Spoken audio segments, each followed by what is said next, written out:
জুলাই শুরু হয়েছে। জুলাই গণ অভ্যুত্থান 2 বছর পূর্ণ হওয়ার পর আমাদের যে রাজনৈতিক টানাপোড়েন এবং বাস্তবতার প্রেক্ষিতে আমাদের যে স্বপ্ন, সেই স্বপ্নটা আটকে গেছে। যে জুলাই গণ অভ্যুত্থান আমাদের যে স্বপ্ন নিয়ে আমরা আন্দোলন করেছিলাম এবং রাজনৈতিক যে টানাপোড়েন এবং বাস্তবতার পরিপ্রেক্ষিতে আপনি জুলাইয়ের যে স্বপ্নটাকে আপনি কীভাবে দেখতে পাচ্ছেন, যে সফলতার দিকে যাচ্ছে নাকি রাজনৈতিক টানাপোড়েনের মধ্যেই আটকে আছে? রাজনৈতিক টানাপোড়েনের মধ্যেই আটকে আছে। জুলাই অভ্যুত্থানের আকাঙ্ক্ষার মধ্যে রাষ্ট্র সংস্কার, রাষ্ট্র ব্যবস্থার যে পরিবর্তন এবং সেগুলোর একটা মেজর জায়গা ছিল কিন্তু, এবং এটা ছিল যে কর্তৃত্ববাদ, কর্তৃত্বপরায়ণতা দূর হবে। প্রতিটা জিনিসের মধ্যে যে এক ধরনের পার্টিজান বা একেবারে দলীয় যে মনোবৃত্তির প্রকাশ দেখা যায়, সেগুলো বন্ধ হবে। এগুলো আমাদের এক ধরনের আকাঙ্ক্ষা ছিল। আর পুরো পরিস্থিতিটা বদলাবে, শ্রমিক কৃষকের জন্য মানে বেটার বাংলাদেশ পাওয়া যাবে, এগুলো আমাদের আকাঙ্ক্ষার মধ্যে ছিল। কিন্তু আমি মনে করি না যে সেগুলো পাওয়া গেছে। আর আপনি যেটা বলছেন যে রাজনৈতিক দর, মানে আমার মনে হয় আসলে রাজনৈতিক দর কষাকষি, কে কী করে ক্ষমতায় যাবে, যারা রাজনৈতিক দলগুলো আছে, সেই মানে কম্পিটিশনের মধ্যে পড়ে জুলাইয়ের মূল আকাঙ্ক্ষাটা আসলে বাস্তবায়নের মানে রাস্তাতেও যায়নি, কারণ ওনাদের কারো এটা আগ্রহের জায়গা ছিল না। জি। আমরা দেখেছি বিএনপি সরকার 5 মাস হয়ে গেল ক্ষমতায় এসেছেন। তো গণ অভ্যুত্থানের যে সময়ে একটা সময় দেখা যাচ্ছে গণ অভ্যুত্থানে রাজনৈতিক দলগুলো স্বাক্ষর করেছে। তারা অন্তর্বর্তী সরকার আমাদের বিভিন্ন ঐকমত্য কমিশন সহ বিভিন্ন রাষ্ট্র সংস্কারের বিভিন্ন পদক্ষেপ নিয়েছে। কিন্তু সরকার গঠনের পরে সেই জায়গাটা কেমন যেন আমাদের যে স্বপ্নের জায়গাটা, সেই জায়গাটা থেকে অনেক দূরে চলে গেছে। তো রাজনৈতিক দল যে সরকার ক্ষমতায় এসেছে, সেই সরকার গণ অভ্যুত্থানকে কীভাবে এখন দেখছে এবং আপনাদের জায়গা থেকে, মানে গণ অভ্যুত্থানের জায়গা থেকে সেই স্বপ্নটা কি আসলে কতটুকু যাবে বলে মনে হয়? আমি আসলে সরকারের আগে, মানে এই সরকারের আগে আসলে অন্তর্বর্তী সরকার যে ঐকমত্যের নাম করে যে একটা কি বলবো, একটা আলোচনা সভা বেশ লম্বা সময় ধরে চালালেন, তা সেইটা একটা ফিউটাইল অ্যাটেম্প্ট বলে মনে হলো। কারণ আসলে বাংলাদেশের সংস্কৃতির সাথে, বাংলাদেশের রাজনৈতিক সংস্কৃতির সাথে এর কোনো যোগাযোগ নাই। তার উপরে আবার মানে এমন একটা পরিস্থিতি তৈরি করা হলো যেখানে অনেকে অনেক কিছু তর্কের খাতিরে মেনে নিলেও আমরা পরে বুঝতে পারলাম যে এগুলো আসলে তারা অ্যাকসেপ্ট করেননি। এবং ওই সময় যে সংস্কার প্রস্তাবগুলো দেওয়া হয়েছিল, প্রায় 11টি সংস্কার কমিশন হয়েছিল, তার মধ্যে মাত্র 5টি এই আলোচনার মধ্যে ছিল, বাকিগুলোর কিন্তু আলোচনার মধ্যে আনাই হয়নি। এই যে আনাই হলো না, তার মানে কি এগুলো আসলে তাহলে এই সংস্কার কমিশনগুলো কেন গঠিত হলো? পাবলিকের টাকা দিয়েই তো এই সংস্কার কমিশনগুলো সংস্কার প্রস্তাব করলো। তাহলে কি ওই জিনিসগুলো সংস্কারের প্রয়োজন নাই? তার মানে এ থেকে তো বোঝা যাচ্ছে যে আসলে মানে সংস্কারের যে প্রচেষ্টা অন্তর্বর্তীকালীন সরকার দেখালো, সেই প্রচেষ্টাটাও কিন্তু খণ্ডিত প্রচেষ্টা। এটাও সত্যিকারের সংস্কারের প্রচেষ্টা নয়, এবং বিশেষ করে এক ধরনের পাশ্চাত্যমুখী এক ধরনের সংস্কার প্রচেষ্টা ছিল বলবো আমি। আর আলোচনাটার মধ্যেই বাংলাদেশের সংস্কৃতির সাথে যায় না এমন আলোচনা, এবং সেইটার ফলশ্রুতিতে আমরা দেখলাম আলোচনাটা আসলে কোথাও পৌঁছালো না। কেউ কেউ সাইন করলেন জুলাই সনদে, সেই সনদটা যখন সাইন হলো সেটাও একটা মানে আমি বলবো খুবই অসময়ের সনদ হিসেবে হাজির হলো। জুলাই সনদ জুলাইয়ে না আসতে পারতো, ডিসেম্বরে আসতে পারতো, কিন্তু জুলাই সনদ তাৎক্ষণিকই হওয়ার কথা ছিল। এত সব কিছু করে তো আর জুলাই সনদ হওয়ার কথা ছিল, কারণ জুলাইয়ের যে মানে আকাঙ্ক্ষা, সেই আকাঙ্ক্ষা তো জুলাই সনদে থাকার কথা, কিন্তু সেটা এত দলের দর কষাকষি, ক্ষমতায় যাওয়ার জন্য কোনটা বললে সুবিধা কোনটা বললে অসুবিধা, এগুলোর মধ্যে থেকে জুলাই সনদটাও আসলে কোনো কাজের কিছু হলো না। তার ফলে এখনকার সরকার যেটাকে পাত্তা দেবে না, এটাই তো স্বাভাবিক। মানে ওই সময় তাদেরকে চাপে চাপে ফেলে এই জিনিসটা করা হয়েছে। আর এখন যদি সরকার যেগুলোতে আসলে সংস্কারের প্রয়োজন ছিল, যেমন ধরা যাক সাইবার সুরক্ষা আইন, কিংবা আরও যে সমস্ত জায়গা আমাদের সুরক্ষার প্রয়োজন ছিল, সেই সুরক্ষার ক্লজগুলো উঠিয়ে দেওয়া হলো, কিন্তু আইনটা হয়তো এখন যে অবস্থা আছে তাতে বরং আমাদের সুরক্ষার থেকে অসুবিধাই বেশি হবে। এই যে কথাগুলো আসছে, এই ধরনের পরিবর্তন ওনাদের করবার দরকারটা কী ছিল? যেহেতু ওনারা সংখ্যাগরিষ্ঠ, তাই মানে সংখ্যাগরিষ্ঠতার চাপে যদি সবই আবার সে আগের মতো হয়, তাহলে ওই শেখ হাসিনা সরকারের সাথে তাহলে কী পার্থক্য হলো? ওই জায়গাটাতে আমি বর্তমান সরকারকে বলবো যে তাদের আরেকটু সতর্ক হওয়া উচিত। এবং এই যে জনগণ কিন্তু মানে 15 বছর আগে আর নামবে না, ব্যাপারটা এমন না। কারণ যেটা হয় যে জনগণের যখন এক ধরনের মানে অভ্যুত্থান করার পরপরই এক ধরনের কিন্তু রাজনৈতিক সচেতনতার একটা বাতাবরণ থাকে। সেই সচেতনতাটা কিন্তু এখনও একদম নাই হয়ে যায়নি। আওয়ামী লীগ আমলে যেরকম ধরা যাক শাহবাগ আন্দোলনের পরে, শাপলার ঘটনার পরে এক ধরনের ডিপ ডাইভ হয়েছিল, মানুষ ভেতরের দিকে ঢুকে গিয়েছিল, বাইরে কিছু বলতো না, যেহেতু একটা খুবই কর্তৃত্বপরায়ণ দিকে দেশ টার্ন নিয়েছিল। সেই পরিস্থিতি কিন্তু এখন না। সুতরাং মানুষ যে বলবে না, মানুষ যে এর বিরুদ্ধে দাঁড়াবে না, এই আশা করে কিন্তু লাভ নাই।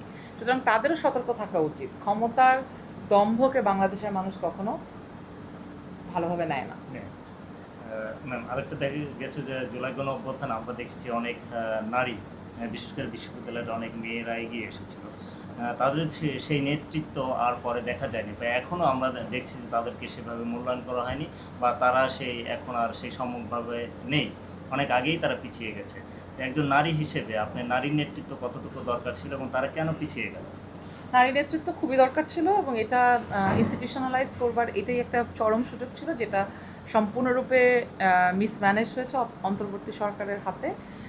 তারা নারীর বিরুদ্ধে বিভিন্ন আক্রমণের ব্যাপারে কোনো ধরনের ব্যবস্থা না নেওয়ার মাধ্যমে একটা বার্তা দিয়েছেন যে নারীকে ছোট করা, নারীকে হেয় করা, নারীকে নানাভাবে অ্যাবিউজ করা, নিপীড়ন নির্যাতনের শিকার করা, এগুলো কোনো বড় ক্রাইম না।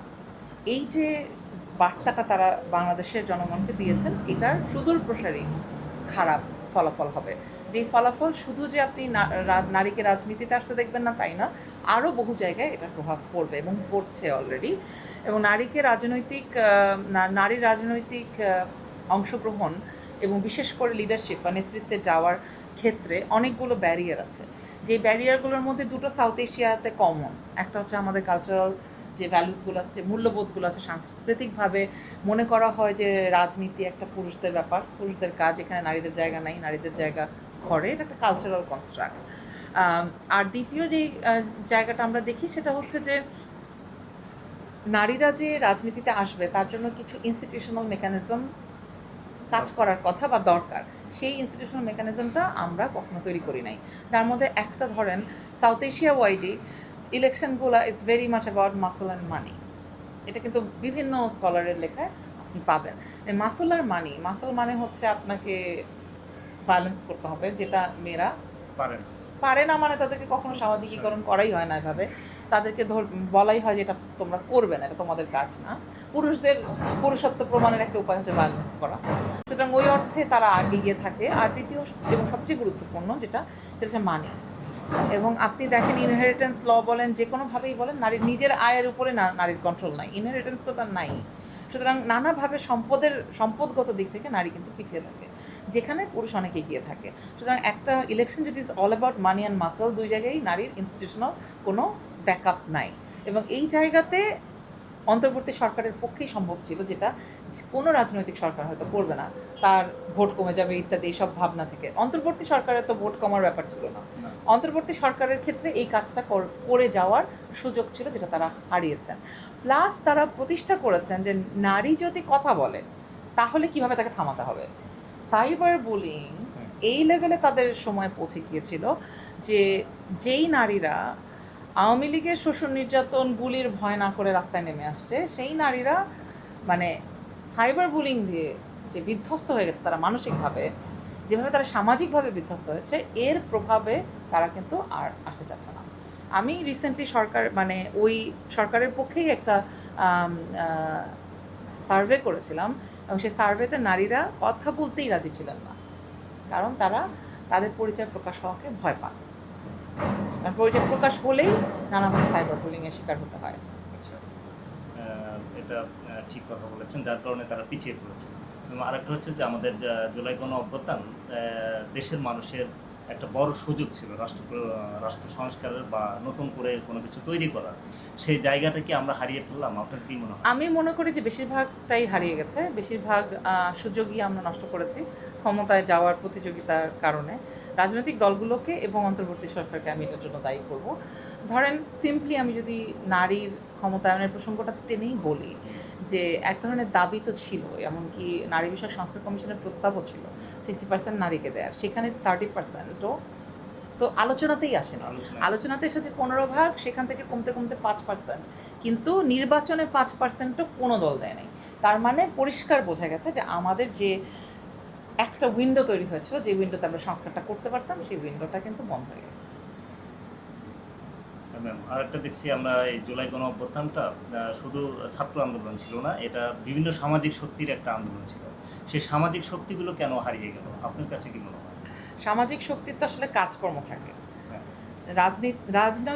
রাজনীতিবিদ যারা রাজনৈতিক দল করেন, তারা হচ্ছে এটা ফুল টাইম পেশা তাদের। জি, কিন্তু সামাজিক শক্তি, যেমন ধরেন একজন শিল্পী কিংবা একজন সাংবাদিক কিংবা একজন শিক্ষক, তাদের সবারই কাজ থাকে তো। জি, সো ওই জুলাই শেষ হয়ে যাওয়ার পর তো they have to get back to their work, তাদের কাজের মধ্যে তারা ফিরে গেছে। তার ফলে সার্বক্ষণিকভাবে এখানে থাকা তো তাদের পক্ষে সম্ভব না। এখন দায়িত্ব নেবেন যারা রাজনীতি করেন, যারা রাজনৈতিক দল আছে, যারা নির্বাচন করবেন, ক্ষমতায় যাবেন এবং আমাদের যে আকাঙ্ক্ষিত যে পরিবর্তন, সেই পরিবর্তনটা করবেন। তো আমার কাজ তো রাজনীতি করে দেয়া না। আমার কাজ হচ্ছে যখন রাজনৈতিক নেতৃবৃন্দ কোনোভাবে বেরোতে পারে না, তখন গিয়ে আমি বলতে পারি যে আচ্ছা এটা করেন বা ওটা করেন বা এইভাবে আমি প্রতিবাদ করছি, ওভাবে প্রতিবাদ করছি। সারাদিন রাস্তায় থাকা তো আমার কাজ না। সো এই যে সাংস্কৃতিক ব্যক্তিত্ব বলেন, শিক্ষক বলেন, বুদ্ধিজীবী বলেন, এদেরকে যারা এরা বেরিয়ে এসেছিল, একটা একতা তৈরি হয়েছিল ডান বাম মধ্য নির্বিশেষে, এই একতাটা যে ধরে রাখা যায় নাই এবং এদেরকে যে সঠিকভাবে মূল্যায়ন করা যায় না। মূল্যায়ন মানে এই না যে আপনার আমাকে একটা পদ দিতে হবে, মূল্যায়ন মানে এটাও যে আপনি আমাকে স্বীকার করেন যে আই ডিড সামথিং। কিন্তু এখন যেটা হচ্ছে যে মানে just post 5th of August যেটা হয়েছে, সেটা হচ্ছে যারাই সামনে ছিল তাদেরকে এই পার্টি ওদেরকে ভিলিফাই করে, ওই পার্টি এদেরকে ভিলিফাই করে। এই যে একটা কনস্ট্যান্ট ভিলিফিকেশন এবং অবৈধকরণ, যাতে করে তাদেরকে কিছু দিতে না হয়, যাতে করে তারা ক্ষমতায়িত হয়ে না যায়, ইত্যাদি ইত্যাদি, এই যে একটা ভয়ঙ্কর অবিশ্বাস, অনাস্থা, এইটা আমি মনে করি যে আমাদের রাজনৈতিক দলগুলোর জন্যই অসম্ভব ক্ষতিকর একটা একটা কী বলবো, একটা প্র্যাকটিস যেটা তারা করেছেন। এবং এটা করে তারা কিন্তু সাংস্কৃতিক সামাজিক বিভিন্ন শক্তিকে তাদের থেকে দূরে সরিয়ে দিয়েছেন। এখন আপনি দেখেন যারা সরকারে আছে, গত সরকারেও এবং এই সরকারেও, এরা কিন্তু খুঁজেই পাচ্ছে না লোক। তারা লোক খুঁজে পাচ্ছে না যে কোথায় কাকে দিবে, কারণ তাদের সাংস্কৃতিক নেতৃত্বে তাদের লোক নাই, বুদ্ধিজীবীদের মধ্যে তাদের লোক নাই। তাহলে সবাই তো আসলে আওয়ামী লীগ করতো না, একটা সময় তো সবাই বেরিয়ে এসেছিল রাস্তায়। তাদেরকে ধরে রাখতে না পারার মানে ক্ষতিটা কিন্তু আসলে আলটিমেটলি রাজনৈতিক দলগুলোরই হলো এবং বাংলাদেশের সাধারণ মানুষের হলো। মানে আরেকটা দেখেছি যে জুলাই গণ অভ্যুত্থানে তো অনেক মানুষ শহীদ হয়েছে, তো এদের স্মৃতি সংরক্ষণে তেমন কোনো পর্যাপ্ত ব্যবস্থা নেওয়া হয় নাই। ইভেন বেগম রোকেয়া বিশ্ববিদ্যালয়ে দেখেছি আবু সাঈদের তেমন কোনো তার নামে তেমন কোনো কিছু করা হয় না, হয়তো দু একটি চত্বর, তরুণ এই ধরনের কিছু করা হয়েছে। সারা দেশব্যাপী যে জুলাই যুদ্ধে যারা শহীদ হয়েছে তাদের স্মৃতি সংরক্ষণে কতটুকু ভূমিকা রেখেছে এবং এদের সংরক্ষণের জন্য কতটুকু দরকার এটা আপনি মনে করেন? এখন ধরেন একটা মুশকিলে ফেলে দিয়েছে এই সময়টা। আমি কেন আবার বলি যে এই সময়টাতে যদি আমরা প্রতিষ্ঠা করতে পারতাম যে আপনার রাজনৈতিক পরিচয় না, বরং আপনার কন্ট্রিবিউশন দিয়ে আপনার মূল্যায়নটা হবে। আমরা রাজনৈতিক দলের হিসাবে না করে আমরা যদি বাংলাদেশের ইতিহাসটাকে ভালো করে বুঝে যার যা প্রাপ্য তাকে তা বুঝিয়ে দিতাম, দেশব্যাপী মূর্তি ভাঙচুর, দেশব্যাপী ভাস্কর্য ভাঙচুর এগুলো না করতাম, তাহলে কিন্তু বুঝতে পারতাম যে আসলে যার যা প্রাপ্য তাকে তা দেওয়া যেত। কিন্তু ধরেন এই যে এখন আপনি আবু সাঈদের একটা ভাস্কর্য বানান, আরেকজনের সেটা ভেঙে দেবেন, আপনি কীভাবে জানেন? তো এই যে একটা সংস্কৃতি প্রতিষ্ঠা করে ফেলা হয়েছে, এই সংস্কৃতিটা থেকে মুক্ত হওয়ার সুযোগ এসেছিল জুলাইয়ে। আমরা ইজিলি এটা করতে পারতাম, সেটা আমরা করিনি। আমরা বিভিন্ন জায়গা থেকে নাম মুছেছি। হ্যাঁ, শেখ পরিবারের সবার নামে বিভিন্ন জিনিসের নামকরণ করা হচ্ছে, এটা একটা অত্যন্ত খারাপ প্র্যাকটিস। এক্ষেত্রে সেগুলো বদলানো যেত, কিন্তু তারপরেও আমরা দেখেছি যে এমন জিনিসের নাম বদলানো হয়েছে যেটা দরকার ছিল না, যেটা এই ফ্যাসিবাদী আমলের অনেক আগে তৈরি করা। এবং ঢাকা বিশ্ববিদ্যালয়ের হলের নাম বদলে ফেলতে চাইলো। এবং এই যে ক্ষমতাটা দেখানো যে এখন আমার কাছে ক্ষমতা আছে সুতরাং আমি সব বদলে ফেলবো, ওদের কাছে ক্ষমতা ছিল, ওরা সব বদলে ফেলছিল। আপনার কাছেও ক্ষমতা আছে, আপনি সব বদলে ফেলতেছেন। তাহলে এটাতে তো তাহলে আপনি কোথা থেকে ওর থেকে আলাদা? আপনি ওর থেকে আলাদা করতে হলে তো আপনাকে ওর থেকে আলাদা কাজ করে এটা প্রমাণ করতে হবে যে আমি ওর থেকে আলাদা। সেই জায়গাতে আমরা মানে আমাদের রাজনৈতিক দলগুলো ব্যর্থ হয়েছে। তবে আমি মনে করি জুলাই জাদুঘর হওয়া খুব জরুরি ছিল। এটা এখনও কেন ওপেন হয় নাই জানি না, এটা ওপেন হওয়া উচিত। বাংলাদেশের মুক্তিযুদ্ধের ভাস্কর্য যেখানে যেখানে ভাঙা হয়েছে সেগুলো আবার পুনরায় বিল্ড করা উচিত এবং এই তরুণ যোদ্ধাদের নামে কিছু না কিছু হওয়া উচিত, যেটা অবশ্যই নতুন কিছু। এটা এই পুরোনো জিনিসের নাম বদলায় ওনাদের নাম বদলায়, এটা খুব বাজে চর্চা। অন্যতম হ্যাঁ 1971 যে ঘটনা, এটাও তো একটা বড় ধরনের ঘটনা। তো এটা- অবশ্যই তাদের জন্য হ্যাঁ। নতুন কোনো কিছু করা উচিত। নতুন যেমন এই যে জুলাই 36 এক্সপ্রেস হয়েছে, এটা তো একটা নতুন জিনিস, এটা নাম দেন, অসুবিধা কি? কিন্তু পুরোনো জিনিসের নাম বদলায় নতুন জিনিস, তাহলে তো ওই যে জিয়া উদ্যান, চন্দ্রিমা উদ্যান, জিয়া উদ্যান, সারাক্ষণই চলতে থাকবে। এই জিনিস তো কোনোভাবে অ্যাকসেপ্টেবল না। অন্তত পোস্ট জুলাই আমরা কেন এটা করবো, এটা হচ্ছে আমার কথা। তবে জুলাই শহীদদের যেমন আমি বারবার এটা নিয়ে লিখি, জুলাইয়ে 10 জন নারী শহীদ হয়েছেন, একজন শিশু তাদের মধ্যে। এই শহীদ নারীদের নিয়ে আমরা এলাকার কিছু মানুষজনের উদ্যোগে উত্তরায় একটা কি যেন আমাদের সিটি কর্পোরেশন ফান্ডিংয়ে উত্তরায় একটা স্মৃতির মিনার তৈরি করা হচ্ছে। ওখানে একটা স্মৃতিসৌধ এবং একটা চত্বর, যেখানে সাংস্কৃতিক আয়োজন হবে, বক্তৃতা হবে। ওই এলাকায় যেহেতু কিছু নাই, ওই পুরো চত্বরটার মধ্যে এরকম একটা জিনিস বানানো হলো। সেই জিনিসটা কালো কাপড়ে ঢেকে রাখা আছে, সেই জিনিসটা ওপেন হয় না। তাহলে ধরে নিলাম যে অন্তর্বর্তী সরকার এটা ওপেন করে যেতে পারে নাই, কিন্তু তাহলে এই সরকার যদি ওপেন না করে তাহলে সেটা আমাদেরকে ভিন্ন বার্তা দিবে। আমাদেরকে ভিন্ন বার্তা দিবে যে নারী শহীদদেরকে সেলিব্রেট করে যে জিনিসটা বানানো হলো সেটাও খোলা যাচ্ছে না। তাহলে সেটা তো একটা খারাপ কথা আমাদের, কারণ এই মানুষদের জানের বিনিময়ে তো আপনি আমি এখন এখানে বসে আছি, আপনি আমি ক্ষমতায় চলে গেছে যারা, তারা তো এই ক্ষমতায় গেলেন কিভাবে? এদের আন্দোলন 24-এর ইলেকশনের পরে 26-এ কিভাবে ইলেকশন হয়? হয় না তো, তাই না? 24-এর ইলেকশনে যে নির্বাচিত, তারা কি এখানে থাকতেন না তো। তাদের তো গণঅভ্যুত্থানের প্রতি অনেক দায় আছে, সেই দায়টা তাদের দেখানোটা জরুরি। তারা যদি ভুল করে থাকে, মানে আগের সরকার যদি ভুল করে থাকে, করেছে, আপনি ভুল করেন না, এটা আমি বলতে চাই।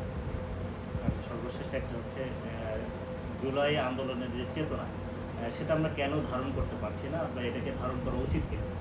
জুলাই আমি জানি না, চেতনা বললেই তো ওই মুক্তিযুদ্ধের চেতনা মনে হয়ে যায়। মানে মুক্তিযুদ্ধের চেতনা তো খুব জরুরি, কিন্তু এটাকে বিক্রি করা হচ্ছে, এটাকে আওয়ামী লীগ ব্যবসা করেছিলেন। যদি এখন জুলাইয়ের চেতনা এরকম একটা কিছু হয় যেটা খুব দূরের এবং কেউ একজন ব্যবসা করতে পারে, তাহলে এটার সাথে আমি নাই।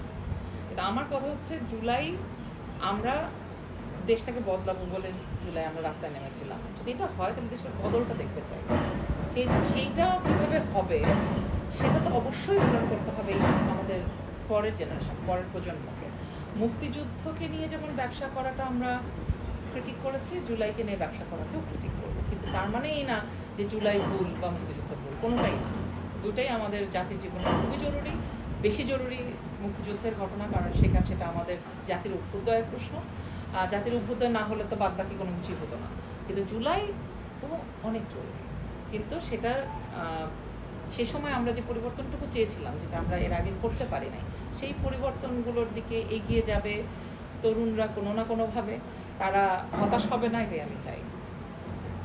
অনেক ধন্যবাদ ম্যাডাম, জাতীয় অর্থনীতির পক্ষ থেকে আপনাকে ধন্যবাদ।